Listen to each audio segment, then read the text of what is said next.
And we're Hello, everyone. Welcome to the Revolution 250 podcast. I am Bob Allison. I chair the Rev 250 advisory group. We are a collaborative effort among 70 organizations in Massachusetts looking at ways to commemorate the beginnings of American independence.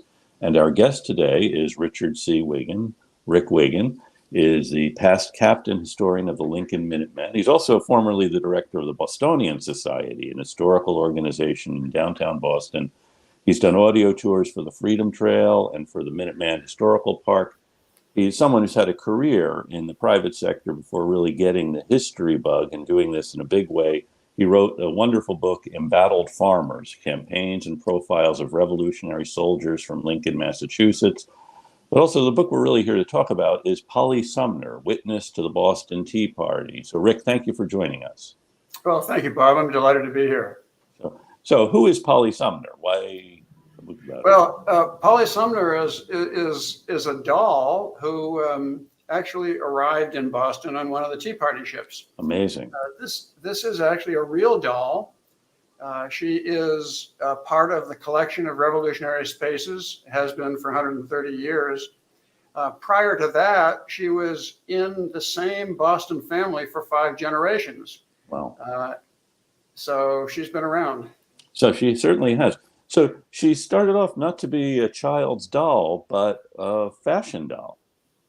Well, yes, she came to Boston as a fashion doll, presumably, and the term fashion doll is not a precise term, but presumably she was sent over to generate sales for the latest styles in London.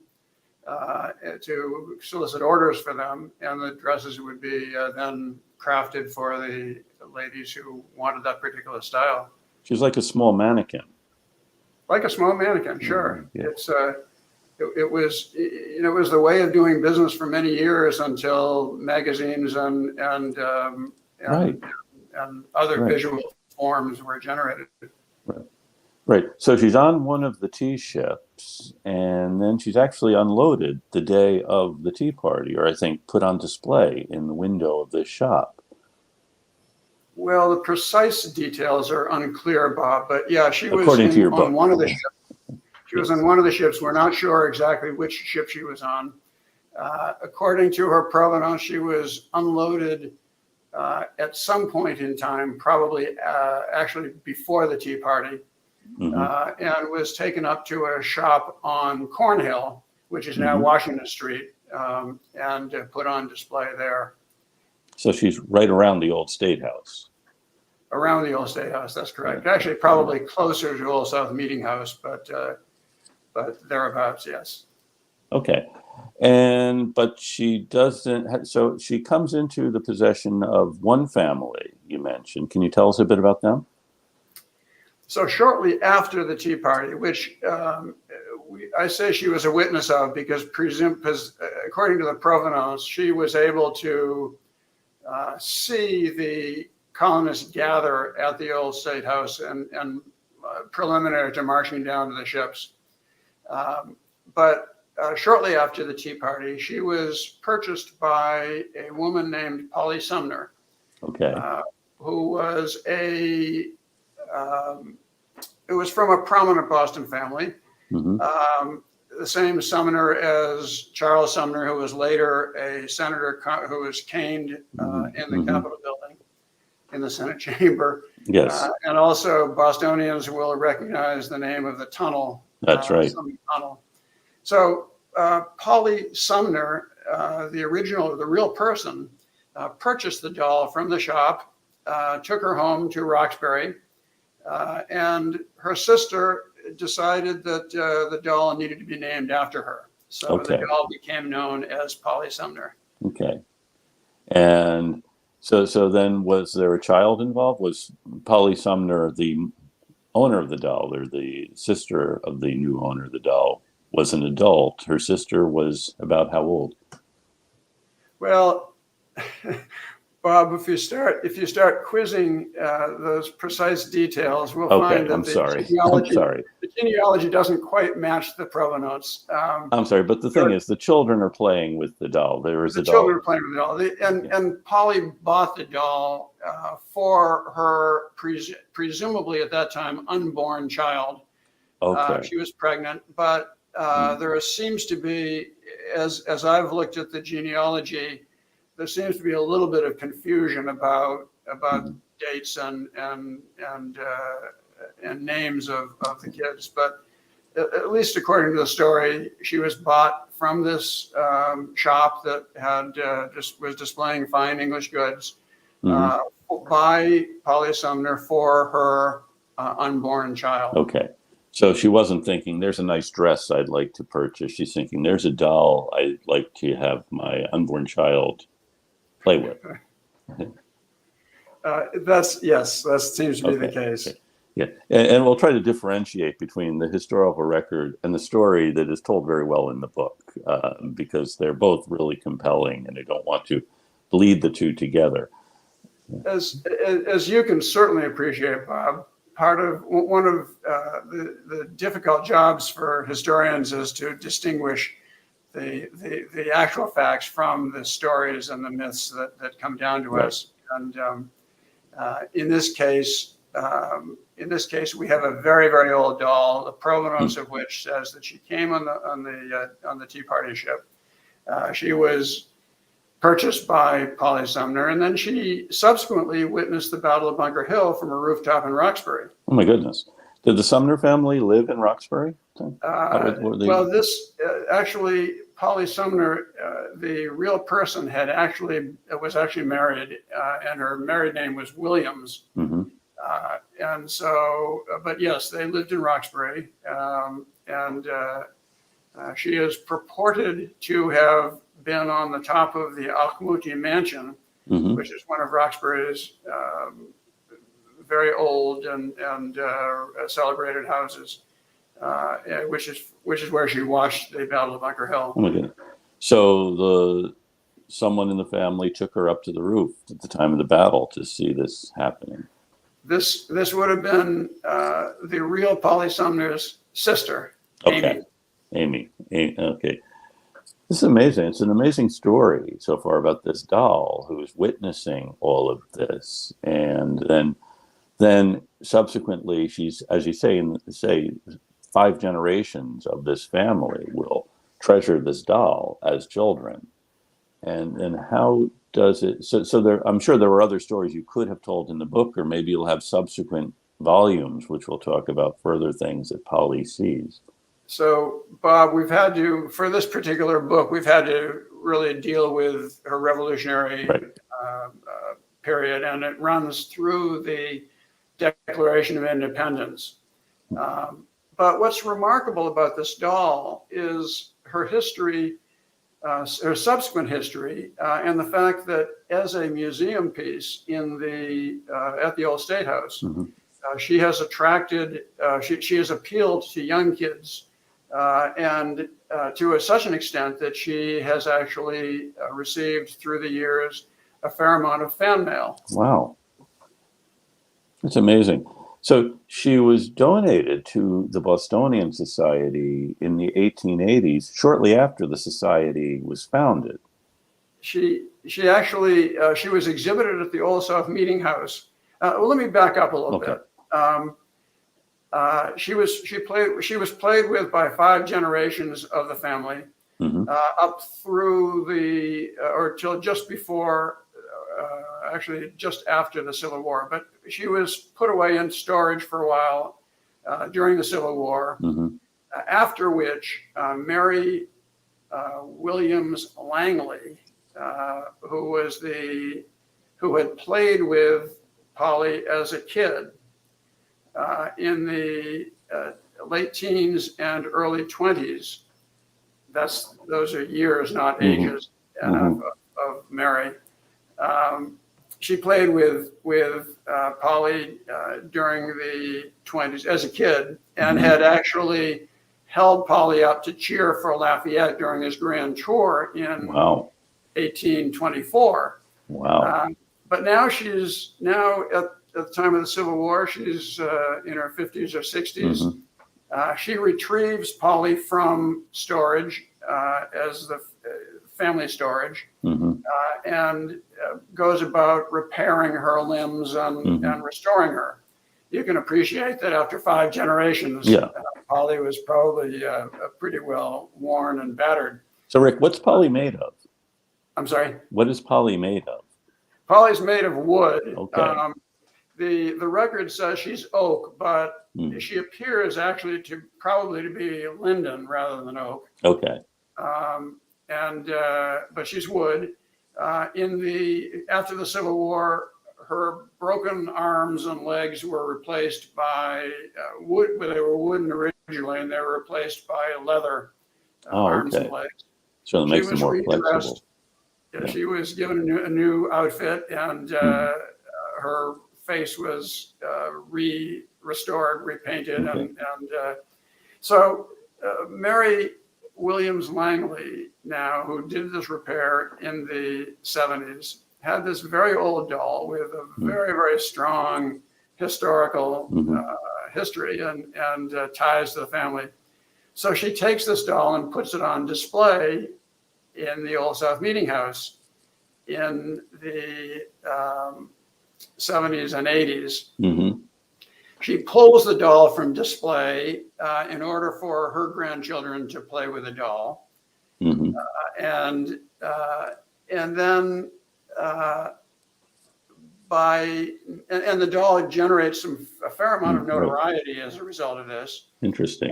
She's displayed at the Old South Meeting House. She's displayed at the Tremont Temple. She's displayed at a church fair in Roxbury, and she's displayed at a women's club luncheon on the North Shore. She gets a fair amount of press, and so the world starts to learn something about this doll who arrived in Boston on one of the Tea Party ships.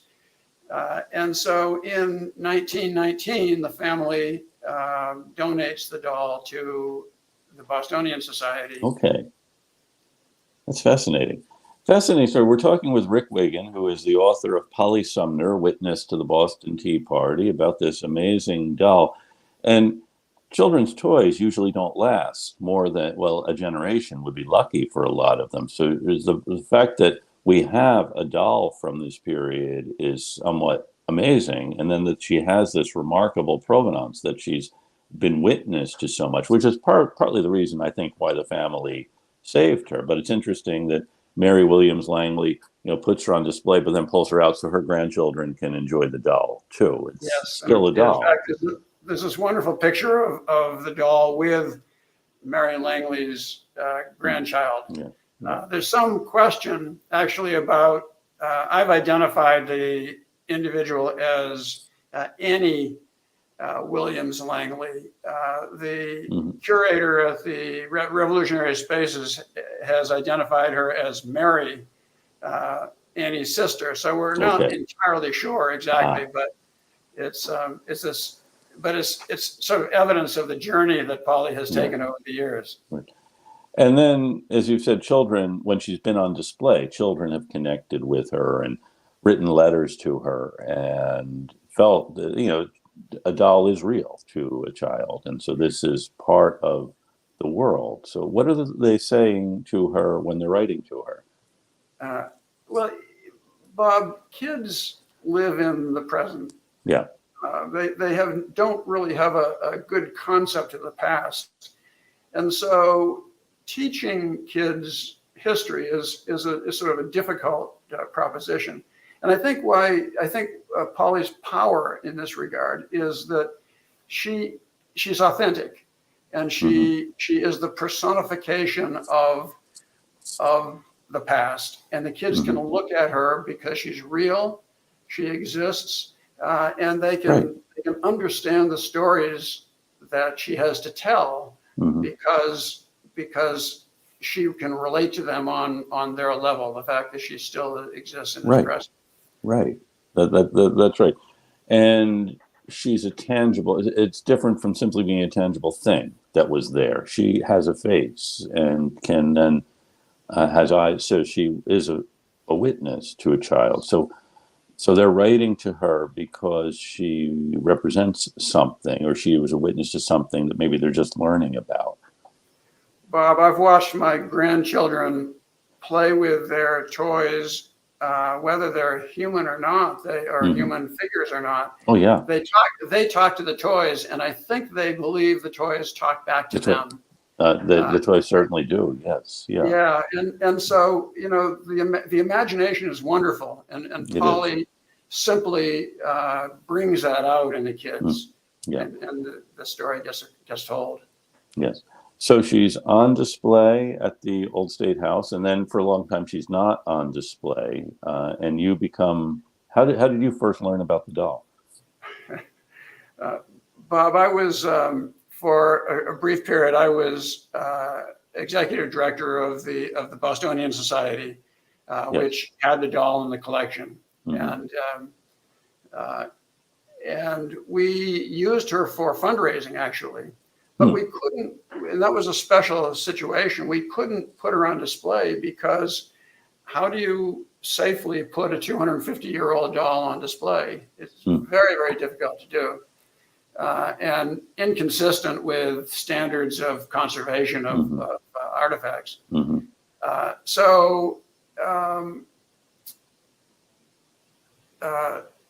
But nevertheless, we were bringing her out for this fundraiser. The curator of the collection was telling me about this doll, and I'm thinking to myself, well, that's kind of neat, kind of wonderful. When she said that she was the recipient of letters from kids through the years, that just sort of blew me away. It was astounding to think that this inanimate museum piece would actually attract fan mail from the kids. And so I decided at that point in time that what we really needed to do was to leverage that power through a children's book. And we went out looking for children's authors to write the story. We never found one that was consistent with, or that we felt could capture Polly's personality and what she represented, consistent with the integrity of the history. And that was, we needed to really do both things to be effective. So after I left the Bostonian Society, I decided that, while I had no particular experience with children's literature, I decided that if this was going to get written, I had to do it myself. So, so I did.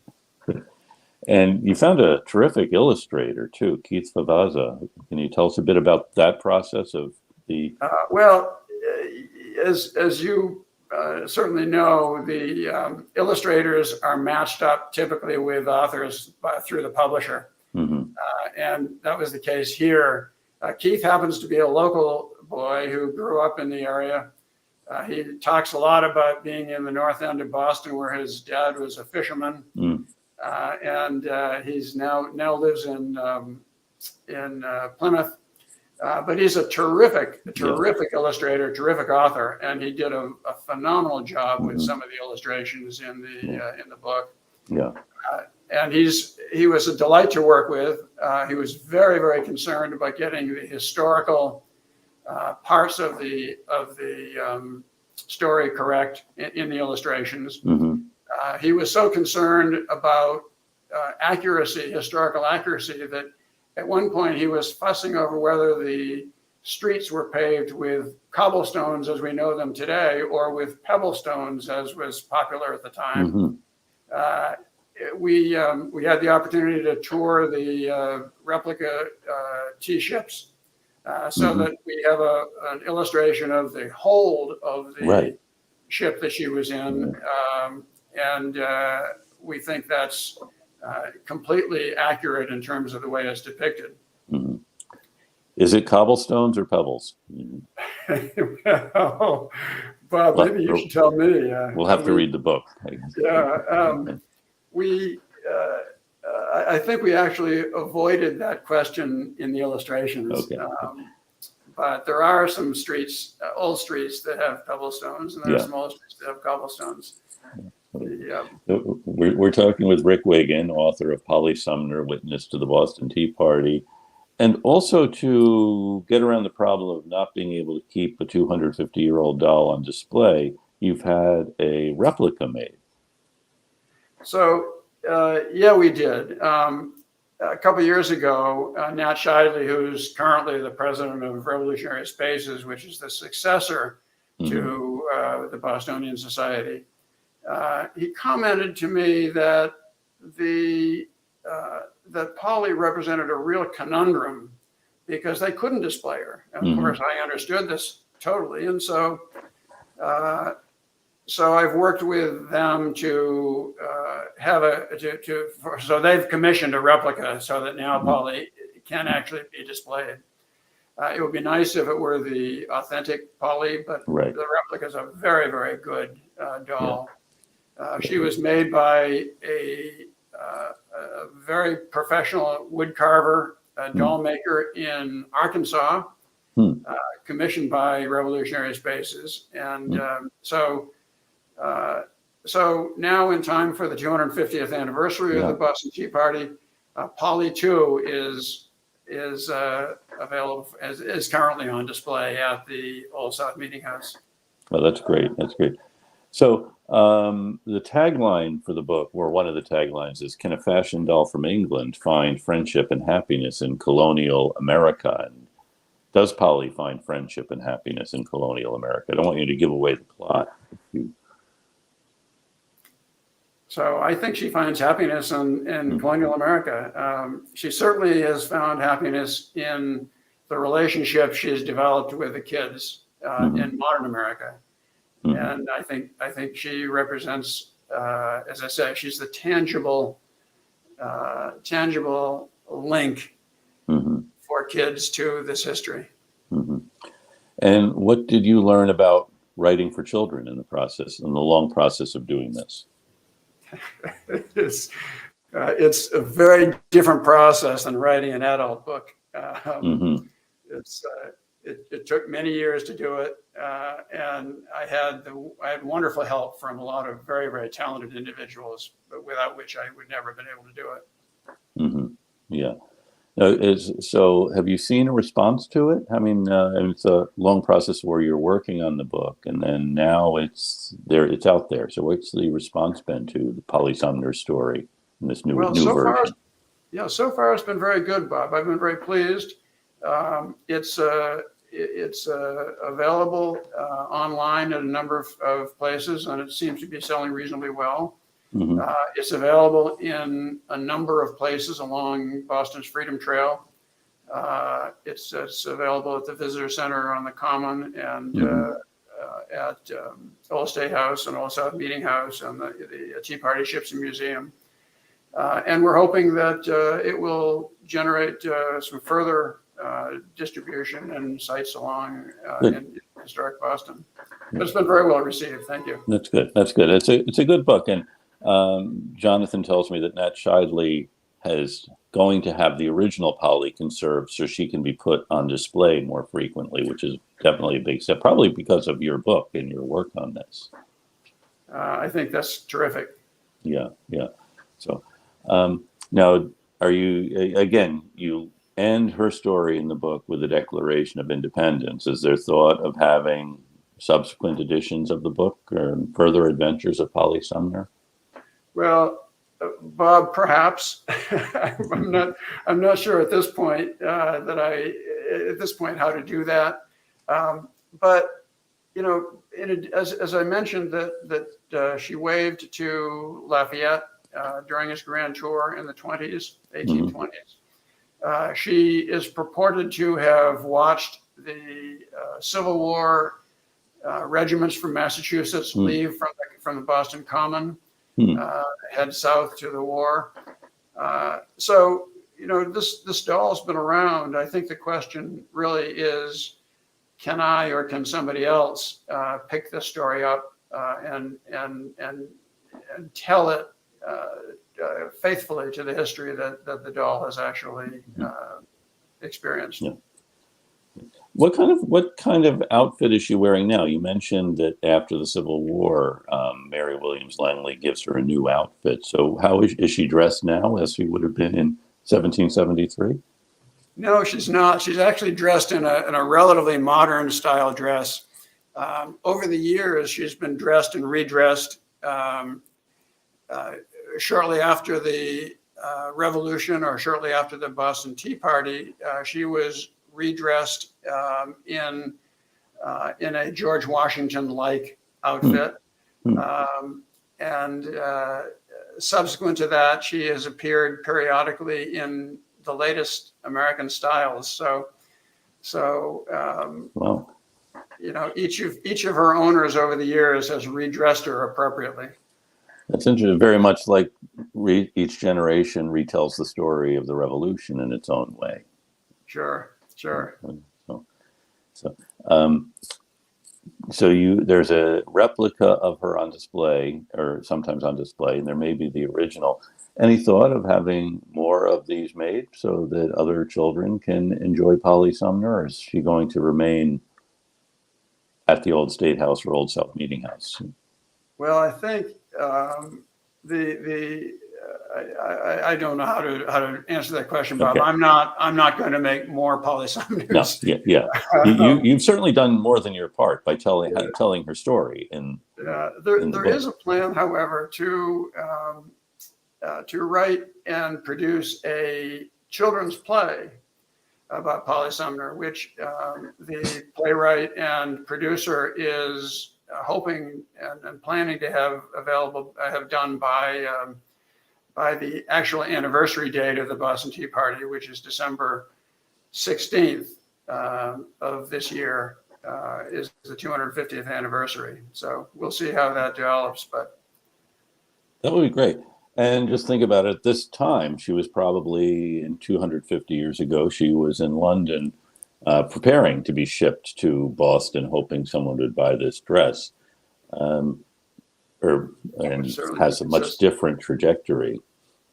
Sure, exactly. I'm also thinking, and I'm not sure if this isn't either your role or mine, that potentially she could be used as a fundraising tool, as she was when you first encountered her at the Bostonian Society for children's programming, and really getting kids connected with the story, I think, is the essential thing that we were talking about earlier. And she's such a powerful means of doing that. Well, that's my hope. That's why I wrote the book. It's why we tried to find another author who wrote it originally. The story she tells is a story that kids sort of naturally connect with. Mm-hmm.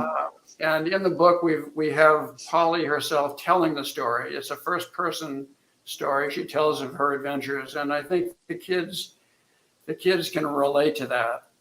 Through the years, this picture that has just been put up is Gloria Bozer from Baldwin, New York, who for 6 years carried on a correspondence with Polly. Wow. She sent up her allowance to help with Polly's upkeep.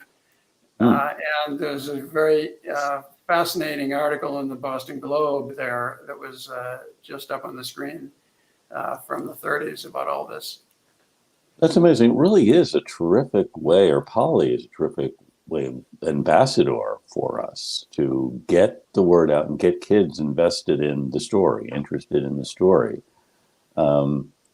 Maybe in ways they wouldn't be simply by seeing tea being dumped overboard, which is an exciting thing. But here you have this connection with someone who experienced it. And that's, I think, the critical thing that you've really captured in the book. Indeed. I've just been informed about a school in Illinois, another school who has adopted this book as part of their curriculum. And so I'm hoping that this will actually be the case, that it's a way that kids can learn what they really need to learn, particularly in our divided country today. We need to really bear down on our historical roots and the things that connect us as people. That's a very good point. And the doll is certainly a way of doing that, and the story is a way of doing that, and having this root into the story. That's a terrific idea. And I'm again, as the parent of boys, I don't know a whole lot about what girls play with, but there is the American Girl craze, or the dolls that have a wide following. Again, Probably people in the audience know a lot more about this than I do. And more about this than I do also, Bob. Yeah.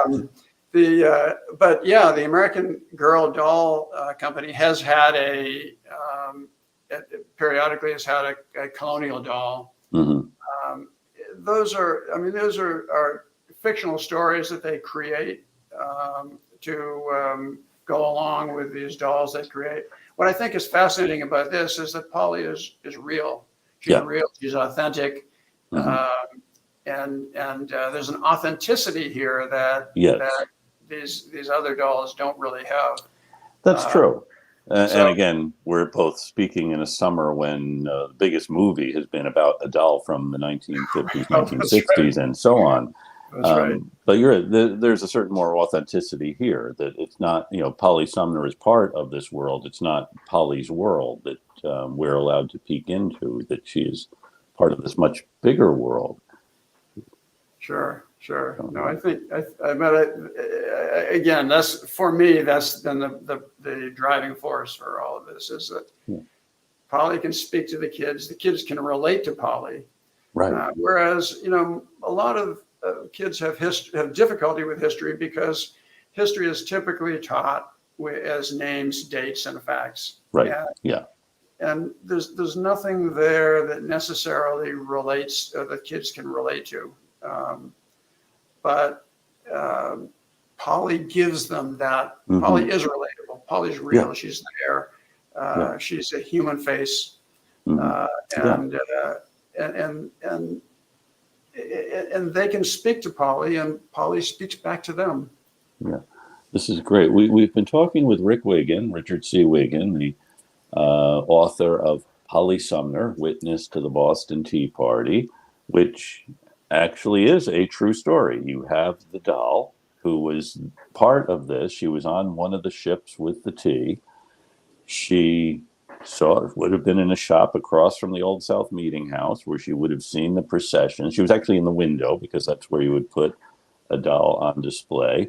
And also a feminine face, not only a feminine face, but a young girl's face in what's become very much an adult male story about the Boston Tea Party and the Revolution.